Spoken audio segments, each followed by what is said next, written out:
بسم اللہ الرحمن الرحیم صلی اللہ علی حبیبہ محمد و آلہ و اصحابہ وسلم۔ ہم نے کتنے قاعدے پڑھ لیے ہیں؟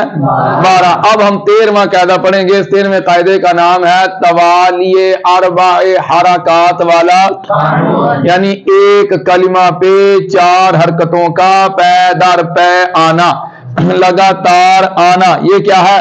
ناجائز ہے۔ یہ کیا ہے؟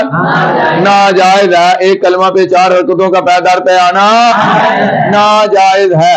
اچھا جی، مثال دیکھ لیں، جیسے بھائی ہم نے دارا بطنہ سے کیا بنا دیا تھا؟ دارا بانا بنایا تھا کہ نہیں؟ دارا بطنہ میں 2 تانیث کی علامتیں اکٹھی ہوئی، ایک ہم نے گرا دیا، وہ بن گیا دارا بانا۔ ظاہر ہے جمع مؤنث کا ماضی کا جو صیغہ وہ آتا ہے دربنا، وہ کیا آتا ہے؟ دربنا آتا ہے، وہ بن کیا گیا تھا؟ دارا بانا۔ اب ایک کلمے پہ 4 حرکتیں اکٹھی آ رہی ہیں، یہ بھی یاد رکھنا، یہ جو ہم نے کہا ہے نا توالی اربع حرکات والا قانون، ایک کلمہ پہ 4 حرکتوں کا اکٹھے آنا ناجائز ہے، خواہ وہ کلمہ حقیقتاً ایک ہو، خواہ وہ کلمہ حکماً ایک ہو۔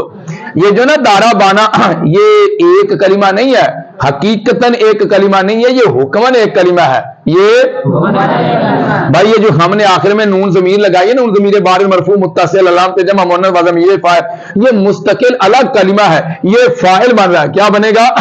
تو فعل اور فاعل کے درمیان اتصال ہوتا ہے، اس اتصال کی وجہ سے یہ حکماً ایک کلمہ ہو چکے ہیں۔ حقیقتاً ایک کلمہ کو دیکھ لیں، مثال کے طور جیسے اکرامہ ہے، یہ حقیقتاً ایک کلمہ ہے، اور دارا بانا جو ہے یہ حکماً ایک کلمہ ہے۔ ویسے حقیقت کے اعتبار سے دیکھا جائے تو یہ 2 کلمے ہیں، ایک کلمہ یہ جو آخر میں ہم نے نون ضمیر لگائی ہے نا، یہ فاعل بن رہی ہے، اور ضمیر جو ہوتے ہیں وہ مستقل الگ کلمہ ہوتی ہے، تو یہ 2 کلمے ہیں، لیکن فعل کا فاعل کے ساتھ اتصال ہوتا ہے، اس اتصال کی وجہ سے یہ حکماً ایک کلمہ ہو چکے ہیں۔ تو دارا بانا جو ہم مثال دے رہے ہیں، یہ حقیقتاً ایک کلمہ کی مثال نہیں ہے، بلکہ حکماً ایک کلمہ کی مثال ہے۔ تو دارا بانا، اس میں دیکھیں آپ، بات پہ بھی حرکت، را پہ بھی حرکت، با پہ بھی حرکت، نون پہ بھی 4 حرکتیں اکٹھی آ رہی ہیں کہ نہیں آ رہی؟ تو یہی قاعدہ ہم نے پڑھا کہ ایک کلمہ پہ پے در پے لگاتار 4 حرکتوں کا اکٹھے آنا کیا ہے جی؟ ناجائز ہے۔ تو ہم نے جب دارا بانا کو دیکھا تو 4 حرکتیں اکٹھی آ رہی ہیں، تو کیا کیا جی؟ ہم نے لام کلمہ کو ساکن کر دیا، تو دارا بانا سے کیا بن گیا؟ سوال ہو سکتا ہے بھائی آپ نے یہ لام کلمہ کو ساکن کیا ہے، آپ عین کلمہ کو ساکن کر دیں بھائی، فا کلمہ کو ساکن کر دیں بھائی۔